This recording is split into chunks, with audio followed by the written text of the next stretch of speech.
Assalamualaikum warahmatullahi wabarakatuh. Nama saya Adila Damar dari kelas Teknik Elektronika 2C dengan NIM 2002011061. Di sini saya akan menjelaskan tentang keandalan atau reliability. Yang pertama, pengertian reliability.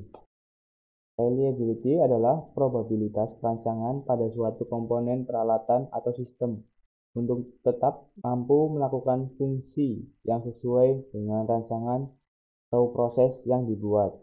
Sementara kata reliability jika diterjemahkan dalam Indonesia adalah keandalan. Secara umum, reliability adalah peluang sebuah komponen, subsistem atau sistem yang melakukan fungsinya dengan baik, seperti yang dipersyaratkan dalam kurun waktu tertentu dan dalam kondisi operasi tertentu pula.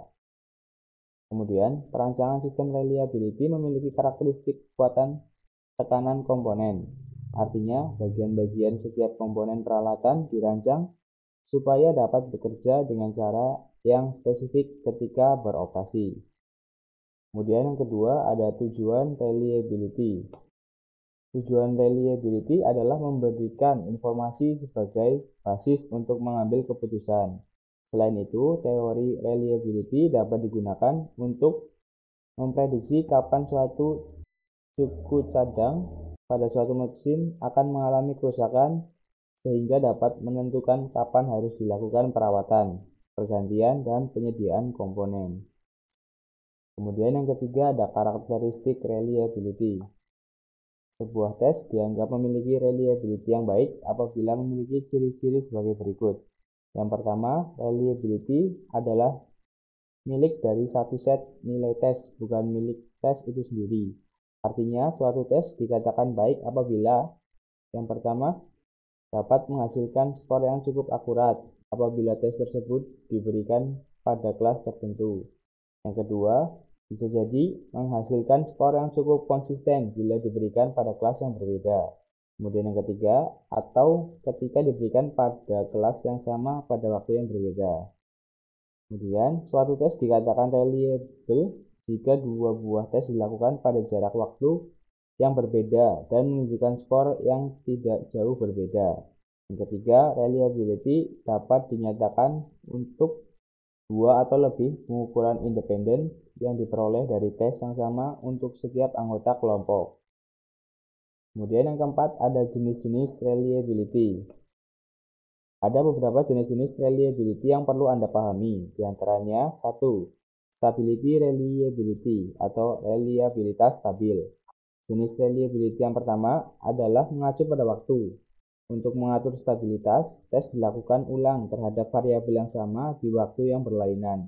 Hasil pengujian tersebut akan dibandingkan dan berkorelasi dengan tujuan awal untuk memberikan stabilitas. Yang kedua, representative reliability atau reliabilitas terwakili, yaitu mengacu pada keterhandalan masing-masing grup, menguji apakah penyampaian indikator sama jawabannya saat diterapkan ke kelompok yang berbeda-beda. Kemudian yang ketiga, ada equivalent reliability atau reliabilitas seimbang, yaitu menerapkan banyak indikator yang dapat dioperasikan ke semua konsepsi pengukuran. Kesetaraan keandalan akan menggunakan dua instrumen untuk mengukur konsep yang sama pada tingkat kesulitan yang sama. Reliabilitas atau tidaknya pengujian akan ditentukan dari hubungan dua skor instrumen atau lebih dikenal dengan hubungan antara variabel bebas atau independent variable dengan variabel terikat atau dependent variable. Kemudian yang kelima ada cara meningkatkan reliability. Yang pertama menyeleksi komponen. Maka bisa dengan menentukan nominal penekanan seperti fungsi beban temperatur atau suhu, getaran, guncangan, perlengkapan fisik, waktu, dan lainnya. Yang kedua, mengidentifikasi faktor-faktor yang mempengaruhi tingkat tekanan maksimum. Sebuah faktor penekanan konsentrasi, faktor beban statis dan dinamis, penekanan terhadap hasil pabrikan dan perlakuan panas, faktor penekanan lingkungan, dan lainnya. Kemudian yang ketiga, menentukan distribusi penekanan kritis untuk masa penggunaan komponen yang sudah ditetapkan. dengan cara menganalisa parameter distribusi dan mengidentifikasi batas keamanan. Kemudian mengaplikasikan distribusi dengan asumsi distribusi normal, Poisson, gamma, log, normal, dan lainnya. Dan yang keempat, untuk setiap komponen kritis rancangan, batas keamanan tidak cukup. Tindakan korektif juga harus dilakukan. Hal ini akan sesuai dengan isi setiap komponen bagian pengganti, beberapa pemborosan yang harus ditambah, atau melengkapi perancangan unsur sistem yang menjadi masalah. Kemudian yang keenam ada contoh reliability. Reliabilitas tes berulang adalah reliabilitas yang diukur dari hasil tes yang dilakukan secara berulang-ulang. Contohnya, sebuah ulangan harian diberikan kepada siswa. Setelah 1 bulan, kembali diberi tugas menggunakan soal ulangan tersebut. Apabila skor sama atau meningkat, maka reliabilitasnya tinggi.